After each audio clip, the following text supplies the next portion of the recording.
Hello मेरे प्यारे साथियों, आप सभी का स्वागत है टनल क्लासेस बाय मोहित गोस्वामी में। तो आज फिर आपकी करंट अफेयर्स आ गई हैं और जैसा कि आपको पता है इस चैनल पे हर सब्जेक्ट्स को कवर कराया जाता है। मेरी पिछली वीडियोस भी आप देख सकते हैं, उससे आपको पता लग जाएगा कि किस किस सब्जेक्ट्स को हम कवर कर रहे होते हैं। फिर भी मैं बताना चाहूँगा, इसमें history, polity, maths, English, reasoning आपके कवर कर रहे होते हैं हम, और करंट अफेयर्स में पढ़ाता हूँ डेली। चलिए, तो 16 मई से जुड़ी हुई करंट अफेयर्स को देख लेते हैं एक बार। पहला क्वेश्चन आपसे कहता है, who has inaugurated मतलब होता है उद्घाटन करना, the nation of cyber forensic laboratory in Hyderabad. Hyderabad में अभी अभी नेशनल, नेशन नहीं है, national cyber forensic laboratory open हुई है, इनॉग्रेट हुआ है, उद्घाटन किया गया है। किसके थ्रू हुआ है बेटा? ये option number A, Amit Shah के थ्रू हुआ है, अमित शाह जी के थ्रू। ये कौन है? हमारे ministry of home affairs, ministry of home affairs. Arvind Kejriwal ji हमारे दिल्ली के सीएम है बेटा। राजनाथ सिंह जी हमारे मिनिस्ट्री ऑफ डिफेंस संभाल रहे हैं, ठीक है। और वेंकैया नायडू जी हमारे, इनका नाम हो जाता है श्री एम वेंकैया नायडू, जो कि हमारे प्रेसिडेंट ऑफ इंडिया है, ठीक है। चलिए, तो ये हैदराबाद में ओपन हुआ है, अमित शाह जी के थ्रू कराया गया है। और किस चीज अंडर आ जाता है? ये आता है बेटा सेंट्रल फॉरेंसिक लेबोरेटरी के अंडर आता है, आएगा, ठीक है। इसका एस्टेब्लिशमेंट हुआ था 1967 में, इस सेंट्रल फॉरेंसिक लेबोरेटरी का। बेसिकली ये होती किस लिए? एक्सपर्डाइट कर सकें, मतलब जल्दी से सॉल्व कर सकें साइबर क्राइम्स को, जल्दी से सॉल्व कर सकें साइबर क्राइम्स को। इसका मेन मोटिव यही है, खोलने का, ओपन करने का। चलिए नेक्स्ट क्वेश्चन पर चलते हैं, यहाँ से जुड़ी हुई यही बातें रहने वाली हैं आपकी। नेक्स्ट क्वेश्चन पे आ जाएंगे, इसको एक बार इरेज कर लेते हैं।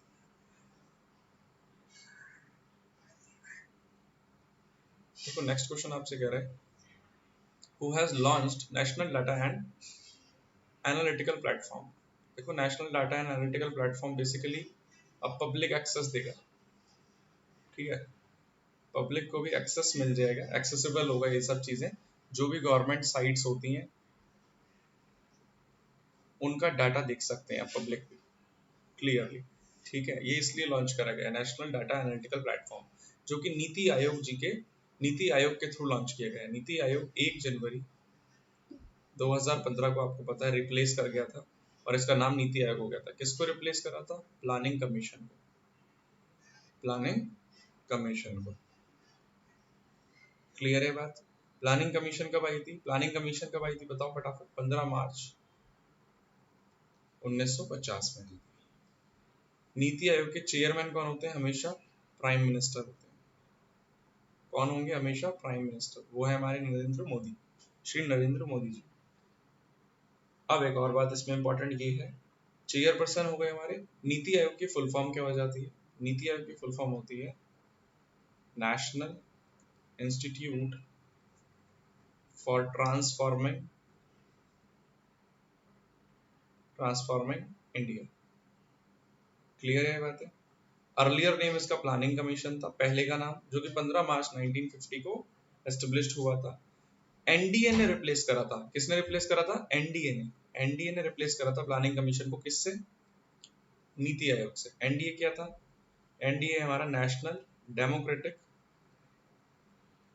अलायंस, ये बीजेपी का राइट विंग था, और इसका एस्टेब्लिशमेंट ईयर याद रखेंगे 1998। तो ये तो एक्स्ट्रा बातें हो गई, और इसका चेयरपर्सन भी अगर याद रखने हैं आपको तो वो हो जाएंगे हमारे अमित शाह, अमित शाह जी। क्लियर है? चलिए नेक्स्ट पर आते हैं।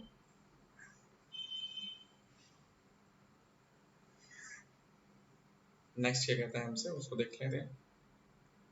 नेक्स्ट क्वेश्चन हमसे कह रहा है, what is the name of the longest bridge open in Jake Republic. What is the name of the longest bridge open in Jake Republic.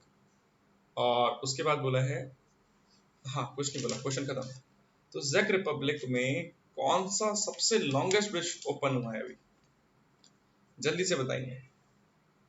तो इसका करेक्ट आंसर बेटा होता है स्काई ब्रिज 721। स्काई ब्रिज 721 कहाँ ओपन हुआ है? Jack Republic,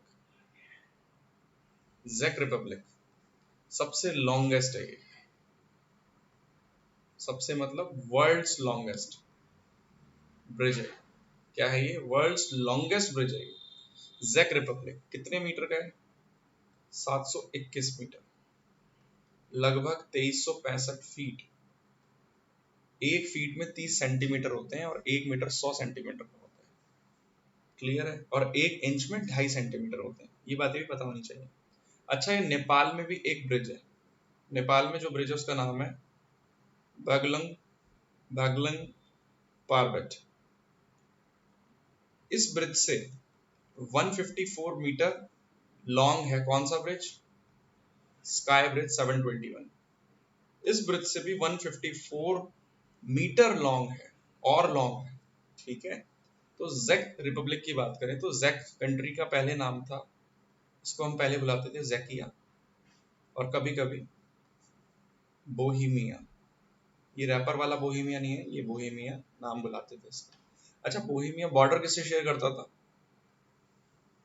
ये border sorry, ये बॉर्डर शेयर करता था बेटा, फर्स्ट करता था ये ऑस्ट्रिया से, साउथ की साइड से। ऑस्ट्रिया से ये साउथ की साइड से करता था शेयर। फिर जर्मनी से भी बॉर्डर शेयर होते थे इसके वेस्ट की तरफ से।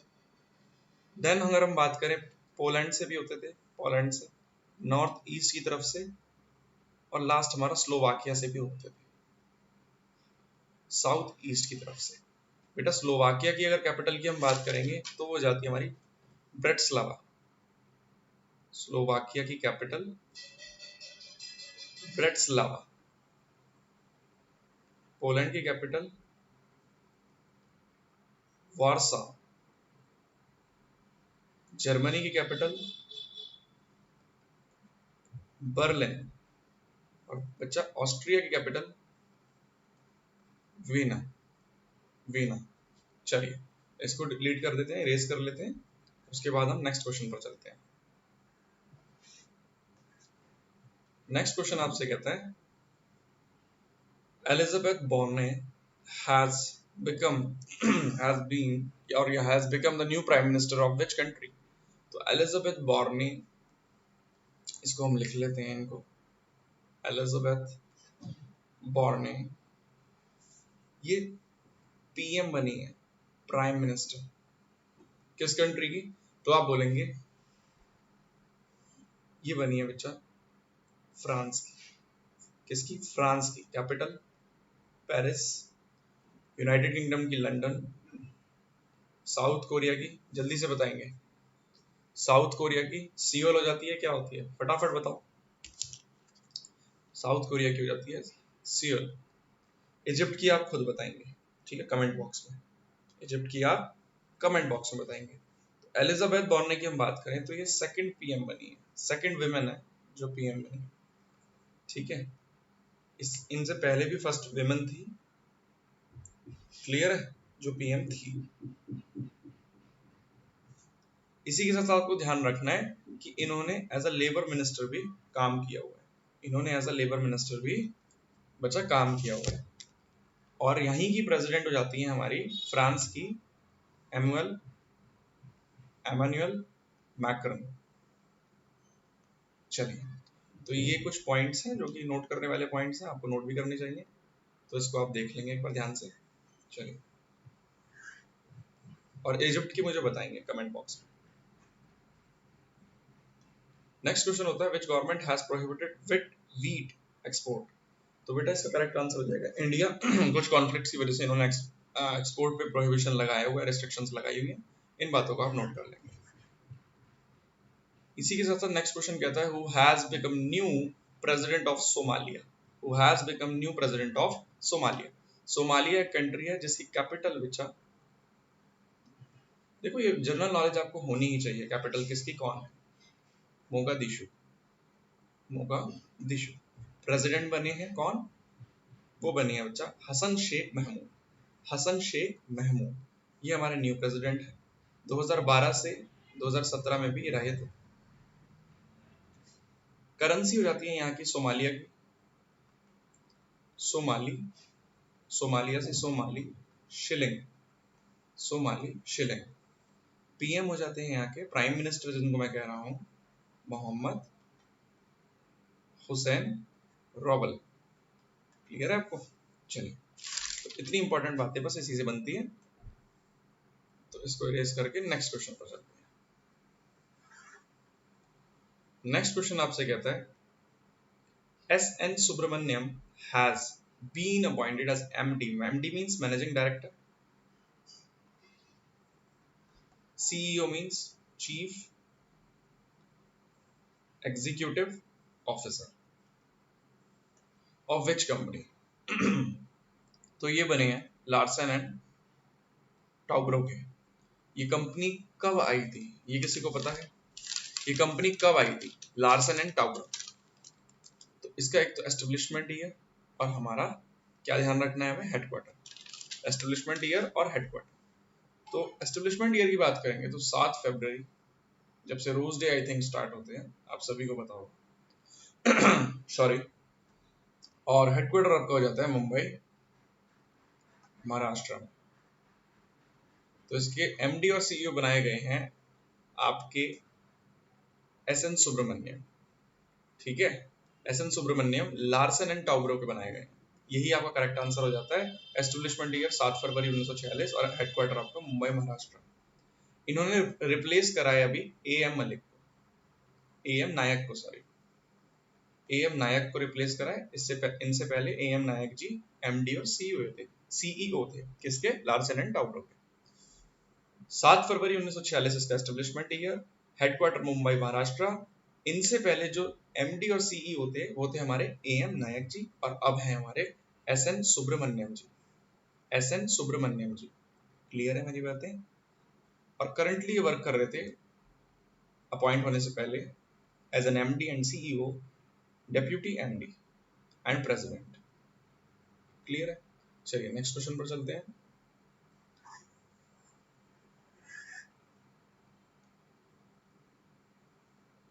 नेक्स्ट क्वेश्चन क्या कह रहा है कि who has been named as executive director by the RBI.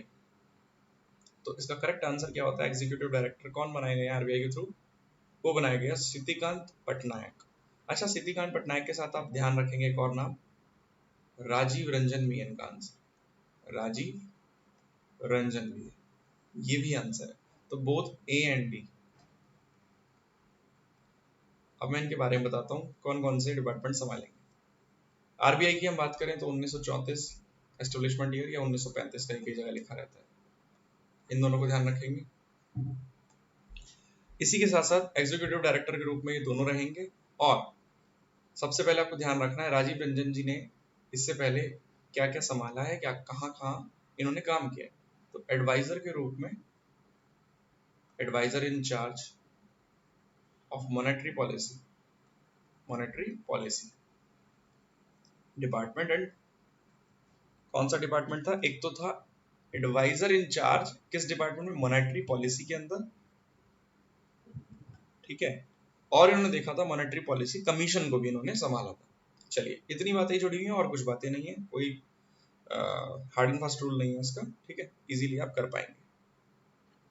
इसी के साथ साथ बात करें सिद्धिकांत पटनायक जी की, तो ये एडवाइजर रहे थी at department of economics and policy research. Clear है?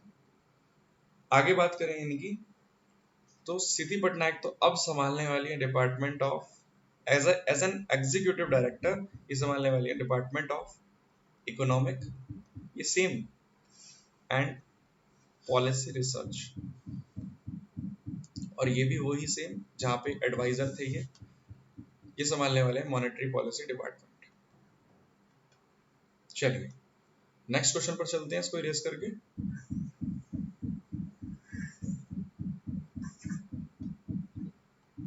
नेक्स्ट क्वेश्चन आपसे कहता है who has been named for chairman of Gram Unnati. Gram उन्नति के लिए किसको चेयरमैन के रूप में नियुक्त करा गया या नाम करा गया, जिनका नाम रखा गया है? सुनील अरोड़ा जी। सुनील अरोड़ा जी इसका करेक्ट आंसर होता है। ये 23rd चीफ इलेक्शन कमिश्नर भी हमारे रह चुके हैं, ये बात नहीं भूलनी है आपको। क्या रह चुके हैं? फॉर्मर चीफ इलेक्शन कमिश्नर हमारे 23rd यही है, जिनको हम CEC कह रहे हैं, चीफ इलेक्शन कमिश्नर 23rd। अब कौन है 24th? वो है हमारे सुशील चंद्र। सुशील चंद्र। इसी के साथ साथ ध्यान रखना है सुनील अरोड़ा जी राजस्थान काडर के IAS ऑफिसर रह चुके हैं, 1994 बैच के हैं, 1980 बैच से हैं, और अब ये रिटायर्ड है। क्लियर है? 36 साल का इनको एक्सपीरियंस है इसी फील्ड का, तभी इनको बनाया गया चेयरमैन ऑफ ग्राम उन्नति। उसी के साथ थोड़ी सी हम आगे चले, इनकी बात करें तो इन्होंने 2 मिनिस्ट्रीज में काम करा हुआ है as an secretary. First ministry थी ministry of information and board, second ministry थी आपकी ministry of skill development. Clear है?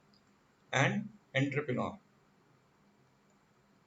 चलिए, अगर इनके जन्म तिथि की बात करें, मतलब बर्थ डेट की बात करें, तो वो हो जाती है आपकी 13 अप्रैल 1956, 13 अप्रैल 1956। चलिए, इसको इरेज करते हैं और चीजों को समझते हैं ध्यान से।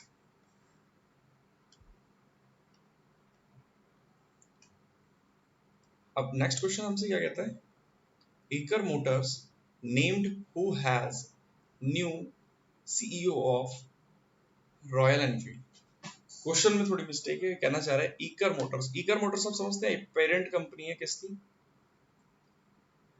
तो आप सभी को आंसर पता होगा ऑब्वियसली, रॉयल एनफील्ड की। पेरेंट कंपनी है हमारी रॉयल एनफील्ड की है। चलिए, इतनी बातों को नोट करेंगे। तो इन्होंने किसको CEO बनाया है रॉयल एनफील्ड का? तो करेक्ट आंसर तो आपको होता है बी गोविंद राजन। अब इंपॉर्टेंट बातें देख लेते हैं इन्हीं के बारे में। ईकर मोटर्स भी एक इंडियन ऑटोमोबाइल्स कंपनी है, ऑटोमोटिव मोबाइल नहीं, motive company. Basically manufacturing company है, इंडियन है, और पेरेंट कंपनी किसकी है? Royal Enfield. रॉयल एनफील्ड के एस्टेब्लिशमेंट ईयर को ध्यान रख लेंगे, 1955, SBI से मिलता हुआ है। SBI का हेडक्वार्टर आप सभी को पता है, स्टेट बैंक ऑफ इंडिया का महाराष्ट्र के अंदर मुंबई। चलिए, तो इतनी बातों को ध्यान रखना है और कुछ भी नहीं है। ईकर मोटर्स की अगर हम बात करें तो बस ये पेरेंट कंपनी है रॉयल एनफील्ड की, और एक इंडियन ऑटोमोटिव कंपनी है, मैन्युफैक्चरिंग कंपनी है। इसके नए CEO बी गोविंद राजन जी को बना दिया गया है। चलिए, नेक्स्ट क्वेश्चन पर आते हैं इसी के साथ साथ।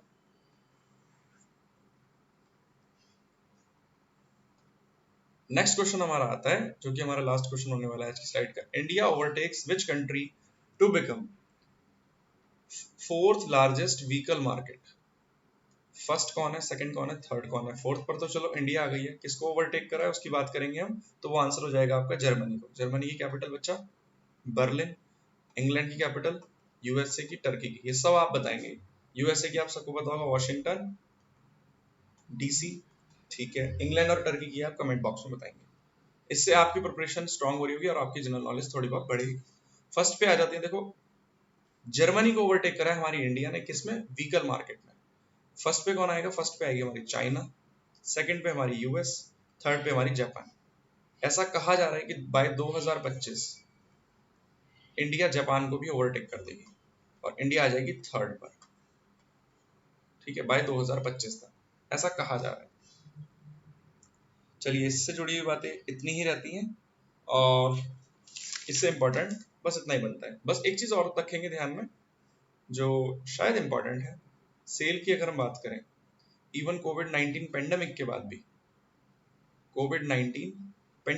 भी, इंडिया की सेल 3,37,59,398 रही थी व्हीकल्स में। किसमें? व्हीकल्स की जो सेल थी। और जर्मनी की यही सेल बेटा 29,73,319 थी। तो इसलिए हमने इनको पीछे कर दिया और हम आ गए 4th नंबर पर, 4th लार्जेस्ट व्हीकल मार्केट में आ गए। ठीक है, इंडिया ओवरटेक करती हुई जा रही है जर्मनी को, जिसकी कैपिटल बर्लिन हो जाती है। तो आज के सेशन में जो जुड़ी हुई बातें थी आपकी, जो इंपॉर्टेंट चीजें थी 16 to 17 तो मई की करंट अफेयर से रिलेटेड, तो वो मैंने बताने की कोशिश करी है। उम्मीद करता हूँ कुछ हेल्प आपकी हो रही होगी। तो अगर ये सेशन अच्छा लगा है आपको तो लाइक करें, शेयर करें और सब्सक्राइब करने के लिए बोलिए। कमेंट तो पक्का करना है और नोटिफिकेशन के बेल आइकन आप प्रेस कर लें, जिससे कि कोई भी नोटिफिकेशन होता है आपको वो पॉपअप हो जाए। अगर कोई क्वेरी होती है तो मेरी मेल आईडी आपको मेंशन है, इस मेल आईडी पे आप फटाफट से मुझे मेल करें। मैं रोज मेल चेक करता हूँ। इफ आपकी क्वेरी होगी तो वो मेरे सामने आ रही होगी दिक्कत। चलिए, तब तक के लिए take care, bye bye, thank you, जय हिंद।